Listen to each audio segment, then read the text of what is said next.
The analysis revealed that men, women, and children were among the victims, and many had multiple injuries sustained over time, some of which had healed. Long before the rise of cities, before writing, even before the first farms took root, small communities lived along the Nile, depending on its waters for survival. But the landscape of the late Stone Age could be harsh, and at a place now known as Jebel Sahaba. Archaeologists uncovered one of the earliest known examples of organized conflict in human history. About 12,000 years ago, the Nile was a lifeline for neighboring groups who traveled, hunted, fished, and settled along its banks as resources fluctuated with changing climate conditions. Competition between communities appears to have grown. The people of Jebel Sahaba lived at a time of environmental stress where access to food and water was essential and often unpredictable. The green Sahara of an earlier era was giving way to a more arid climate, forcing people and animals closer to reliable water sources like the river. This concentration of life likely created friction between groups who had previously shared the landscape more freely.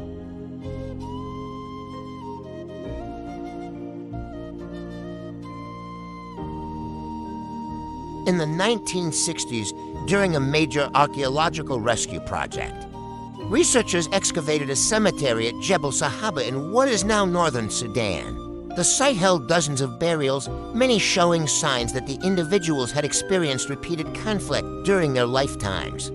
Stone projectile points like small sharpened flakes were found around and sometimes embedded within the burial contexts, suggesting these communities faced frequent organized violence. These weren't isolated incidents.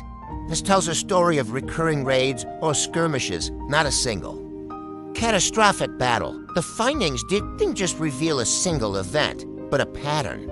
Evidence suggests that clashes may have occurred over time, perhaps between neighboring groups competing for limited resources along the Nile.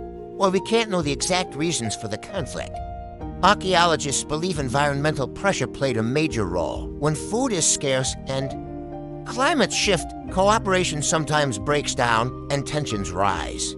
This points to organized, planned attacks rather than spontaneous brawls.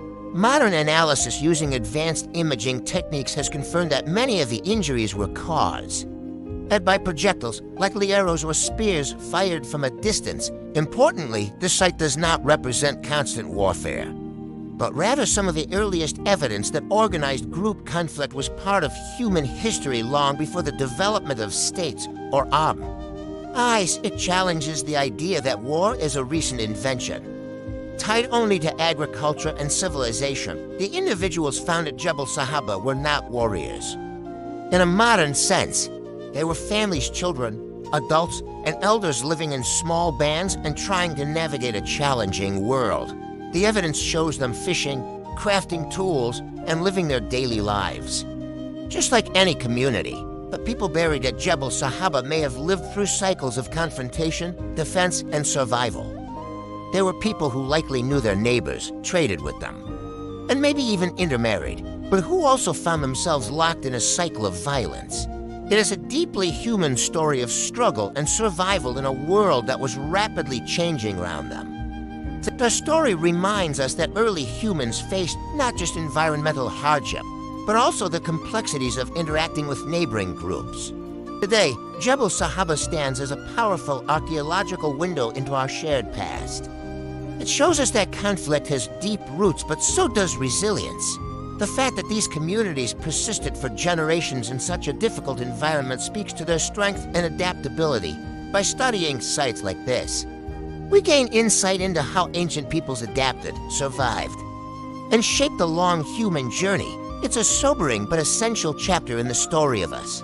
Thanks for watching, and if you found this glimpse into the deep past interesting, be sure to subscribe for more stories from the world of archaeology.